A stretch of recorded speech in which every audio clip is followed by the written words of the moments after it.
Hello students, मैं गजेंद्र कौशिक अभियान IAS academy के यूट्यूब चैनल पर आपका पुनः स्वागत करता हूं। देखिए, आज हम शुरू कर रहे हैं एक नया चैप्टर और वो है ओशनोग्राफी।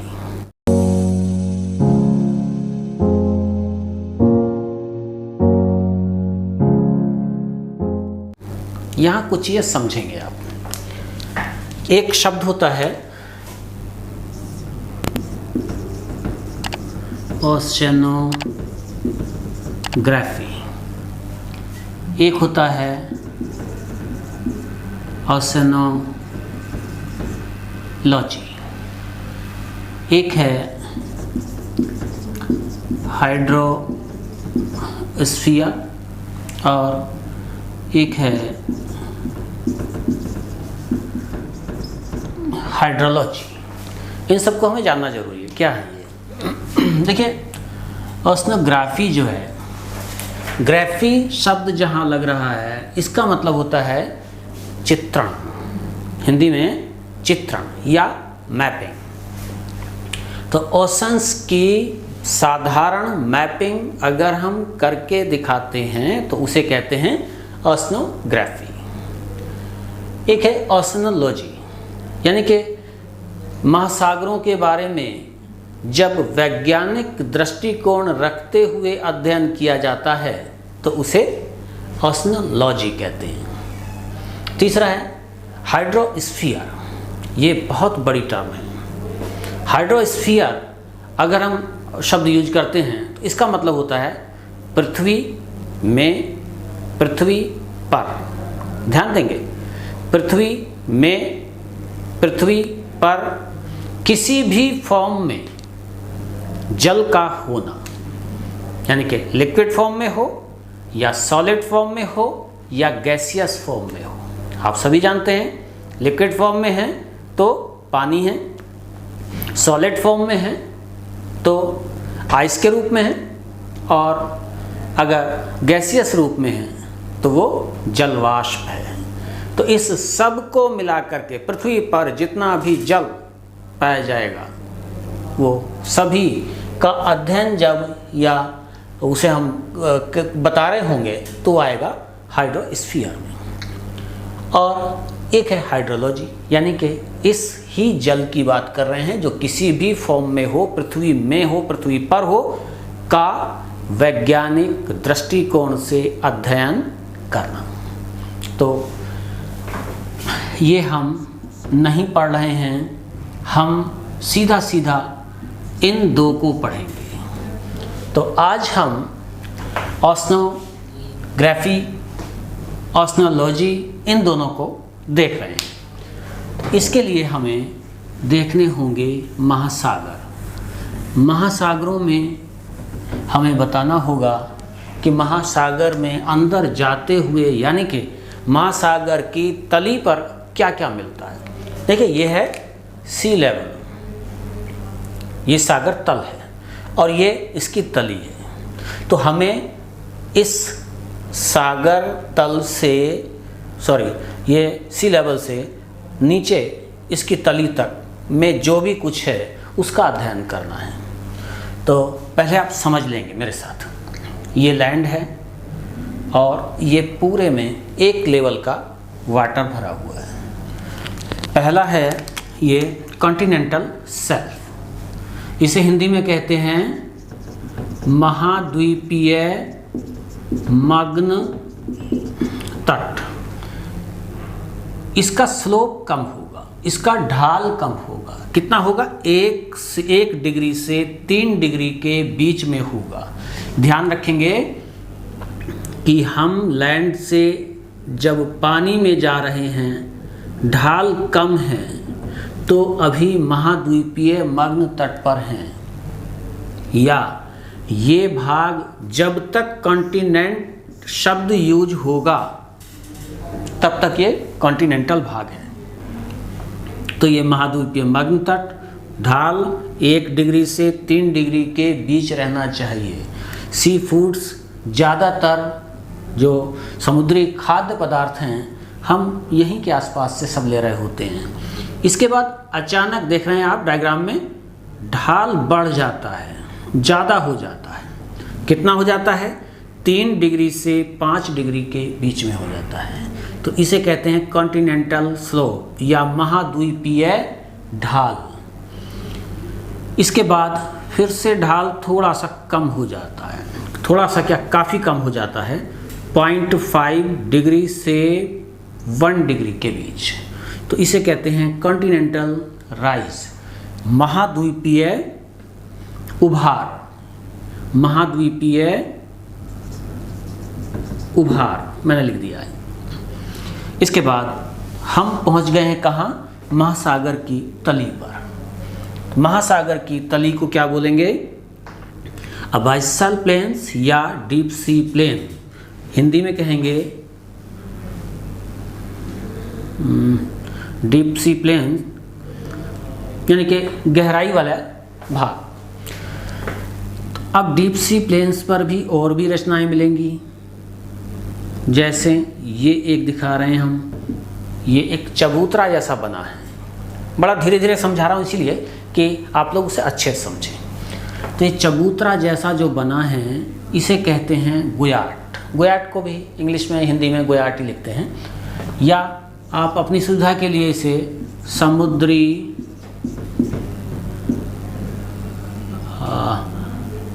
ये उठा हुआ भाग कह लें। ये बनते कैसे हैं? ये अपने आप में ज्वालामुखी हैं। ये जिसमें ज्वालामुखी आ रहे होते हैं, ज्वालामुखी आएंगे तो मैग्मा आएगा, मैग्मा आएगा तो भाग कुछ ऊंचा हो जाएगा। तो जो चबूतरे जैसे, समुद्री चबूतरे जैसे बन जाएं उन्हें गुयाट कहते हैं। इसके बाद ये भी जो रिजेज होती हैं, यानी कि कटक, हिंदी में कहते हैं रिज को कटक। ये भी कैसे बनती हैं? ये भी वॉल्केनिक इरप्शन से ही बनती हैं, ज्वालामुखी उद्गार से ही बनती हैं, लेकिन पानी के नीचे रहती है। कटक का ध्यान रखेंगे कि पानी के ऊपर, सी लेवल के ऊपर नहीं आएगी ये। लेकिन जो भाग द्वीपीय दिखाई दे रहे हैं, द्वीप कब बनेगा? जब वो पानी के ऊपर होगा।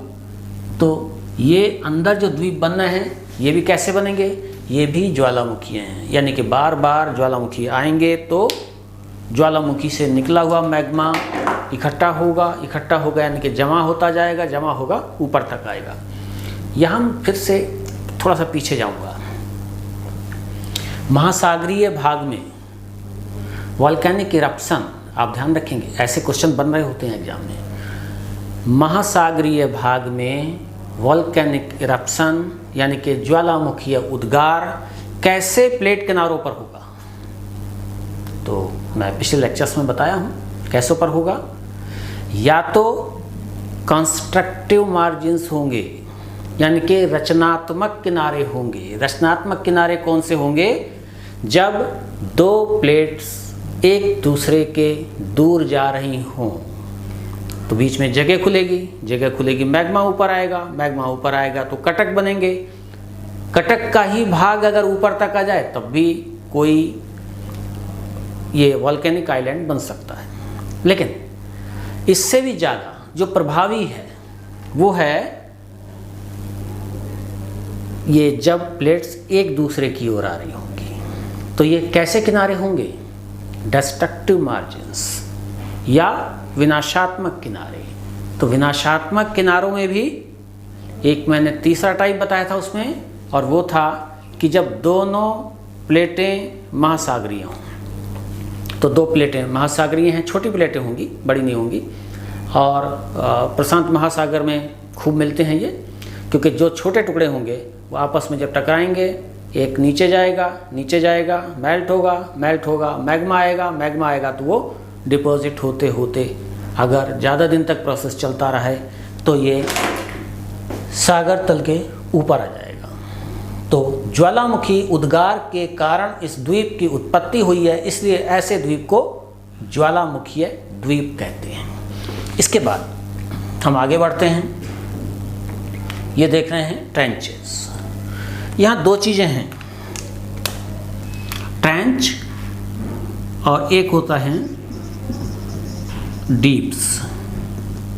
ट्रेंच को कहते हैं खाई और डीप्स को कहते हैं गर्त। अंतर क्या है दोनों में? देखिए, खाई जो होंगी वो थोड़ी पतली होंगी और लंबी होंगी, जैसे Mariana trench, Tonga trench, Kuril trench, Java trench, बहुत सारी। तो ट्रेंच जो होंगी, खाइयाँ जो होंगी थोड़ी पतली होंगी और लंबी होंगी, लेकिन जो गर्त होंगे वो लगभग कुछ गोल जैसे होंगे और गहरे ये भी होते हैं। तो डीपेस्ट पॉइंट, अर्थ पर सबसे गहरा बिंदु क्या है? तो देखिए, अगर बिंदु की बात करते हैं, टेक्निकली अगर हम पॉइंट की बात करते हैं तो वहाँ मैरियाना ट्रेंच ना लिखें, बल्कि ऐसी जगह पर ये है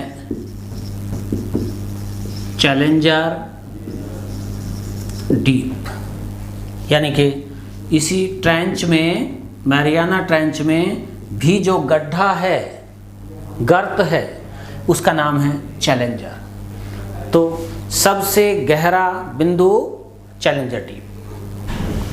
इसके और आगे चलते हैं, हम आ जाते हैं लगभग बीच में। तो यहाँ आकर के फिर से हम रिज देख रहे हैं, ये थोड़ी बड़ी होती हैं और कैसी जगहों पर होंगी? जहाँ कंस्ट्रक्टिव या रचनात्मक किनारे होंगे, यानी कि दो प्लेटें एक दूसरे से दूर जा रही होंगी तो मैग्मा आएगा तो जमा होगा। तो कटक को ठीक ऐसा समझ लें, समझने के लिए जैसे महासागर में नीचे डूबी हुई कोई दीवार जैसी हो। दीवार का मतलब पतली नहीं, काफ़ी चौड़ी होती है। तो ये मैग्मा जमा होने से एक दीवार जैसी जो बन गई है, इसी को कहते हैं मिड ऑस्निक रिज, यानी कि मध्य महासागरीय कटक। इसके बाद कुछ अबाइसल हिल्स भी होती हैं। हिल्स का मतलब है कि लगभग 1000 मीटर की अगर ऊंचाई है इनकी, तो ऐसे में अबाइसल हिल इन्हें कह दिया जाता है। हम यहाँ तक जो आए हैं, ये हमने आधा महासागर देखा है। इसके बाद आधा अभी और होगा दूसरे तट की ओर। तो इस तरह से ये महासागर के अंदर का भाग है। मैं समझता हूँ कि यहाँ तक समझ में आया होगा। अब इसके बाद हमें क्या पढ़ना है? महासागरों को पढ़ना है अलग अलग। कौन कौन से महासागर? जैसे प्रशांत महासागर, अटलांटिक महासागर, हिंद महासागर, आर्कटिक महासागर, और अंटार्कटिका महासागर नहीं, वो महाद्वीप है। और उस महाद्वीप के चारों ओर जो पानी है वो सदर्न ओशंस है। यानी कि अभी मैं जब डायग्राम बनाऊंगा तो उस पर आपको क्लियर करूंगा। ये इन्हीं महासागरों के छूटा हुआ नीचे वाला भाग है। छूटा हुआ क्या, बल्कि वहाँ तक गया हुआ भाग है। तो आइए हम देखते हैं वर्ल्ड मैप पर। आइए हम देखते हैं अब कि महासागरों में, ये देखिए डायग्राम हम पहले ले रहे हैं। इधर ये नॉर्थ अमेरिका महाद्वीप,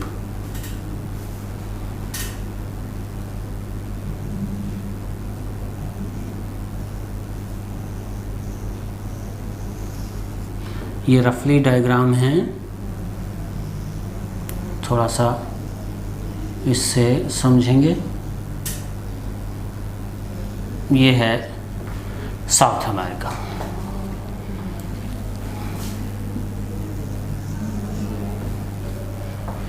और इधर हम ये देखेंगे, ये रसिया वाला भाग है, यानी कि साइबेरिया। और ये इधर ये नॉर्थ कोरिया, साउथ कोरिया, और ये जापान।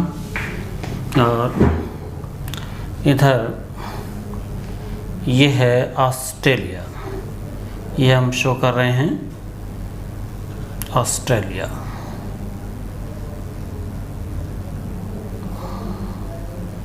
और ऑस्ट्रेलिया के इधर ईस्ट में ये है न्यूजीलैंड।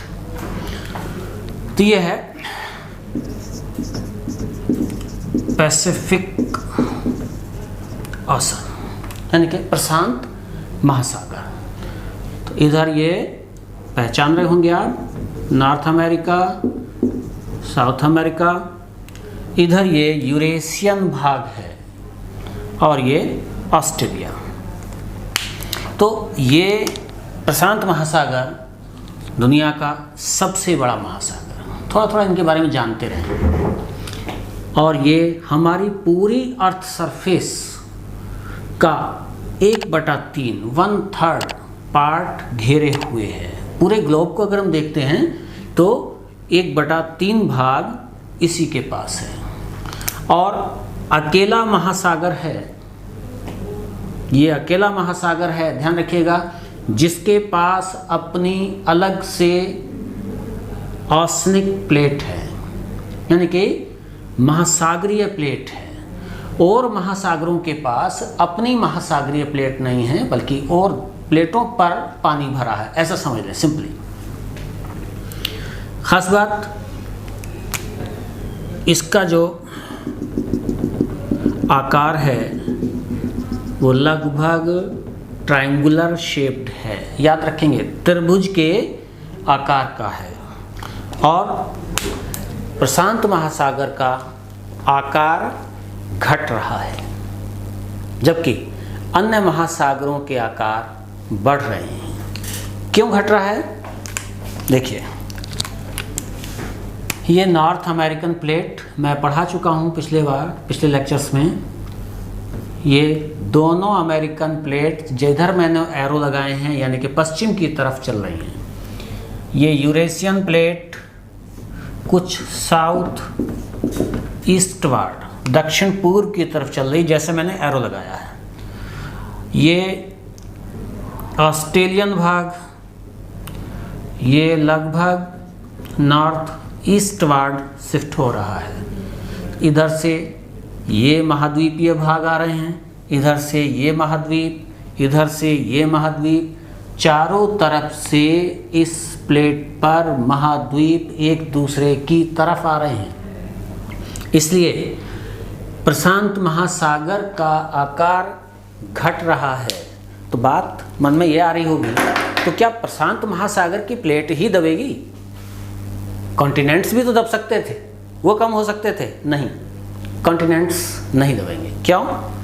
क्योंकि कॉन्टिनेंटल प्लेट्स को हम लोग पढ़े थे, इनकी मोटाई ज़्यादा होती है या वॉल्यूम कम होता है, या फिर सीधी बात पर आएँ, इनका घनत्व कम होता है। किनका?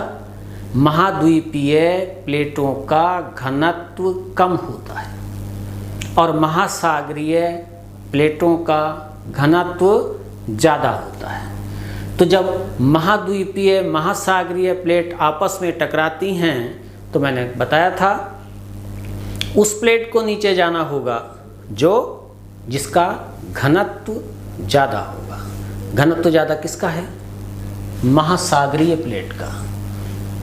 तो महाद्वीपों की वजह से महासागरीय प्लेट चारों तरफ ही नीचे जा रही है, सबडक्शन हो रहा है। तो ऐसे में क्या होगा? ये प्लेट जाएगी तो नीचे क्या है? एस्थेनोस्फीयर, एस्थेनोस्फीयर में जाएगी, मेल्ट होगी, मैग्मा बढ़ेगा, तो पूरे ही प्रशांत महासागर के चारों तरफ ये पूरी बेल्ट मिलेगी, जहाँ भूकंप भी ज़्यादा आएंगे और ज्वालामुखी भी ज़्यादा आएंगे। इसीलिए उन लेक्चर्स में बताया भी था, इसीलिए इसे रिंग ऑफ फायर कहा जाता है या fire girdle of Pacific ocean कहा जाता है, क्योंकि चारों तरफ लगभग ऐसा ही है। अगर क्वेश्चन में पूछा जाए कि कौन सा महासागर ऐसा है जिसके चारों तरफ लगभग फोल्ड माउंटेन्स पाए जाते हैं, तो आपका आंसर होगा पैसिफिक ओशन। क्यों? क्योंकि डिस्ट्रक्टिव मार्जिन चारों तरफ है, इधर ग्रेट डिवाइडिंग रेंज, इधर रॉकीज, इधर एंडीज और इधर भी पर्वत श्रृंखलाएं हैं। तो चारों तरफ से मोड़दार पर्वतों से घिरा हुआ है प्रशांत महासागर। हाँ, एक बात जरूर याद रखिएगा कि प्रशांत महासागर में मिड ओशनिक रिज नहीं पाई जाती, ये बात ध्यान रखनी है। मध्य महासागरीय कटक नहीं पाया जाता। क्यों? क्योंकि ये प्लेट अगर बीच में कहीं कंस्ट्रक्टिव होती यानी कि खुलती, तब ऐसा होता कि बीच में कटक पाए जाते, मिड ओशनिक रिज पाई जाती, और ऐसा है नहीं। तो ऐसे में मिड ओशनिक रिज नहीं पाई जाएगी। हाँ, जो और नजका प्लेट है और जुआन डी फूका है, बहुत सारी छोटी छोटी प्लेट हैं, वो आपस में जब टकरा रही होती हैं तो उनके टकराने से, क्योंकि दोनों ही ओशनिक हो जाएंगी, तो क्या होगा, मैग्मा ऊपर आएगा, मैग्मा ऊपर आएगा, वोल्केनिक आइलैंड बनेंगे। फिर से एक क्वेश्चन बनता है कि कौन से महासागर में ज्वालामुखीय द्वीप सबसे ज़्यादा पाए जाएंगे? किसमें होंगे? प्रशांत महासागर में। इस तरह से हमें सारे महासागरों को पढ़ना है। आज हम यहीं रोकेंगे, नेक्स्ट वीडियो में अटलांटिक महासागर लेंगे, उसी में हिंद महासागर होगा, आर्कटिक होगा, और जो सीमांत सागर होंगे हम उसी में उन्हें भी डिस्कस करेंगे। ठीक है, तब तक के लिए पढ़ते रहिए। Thank you.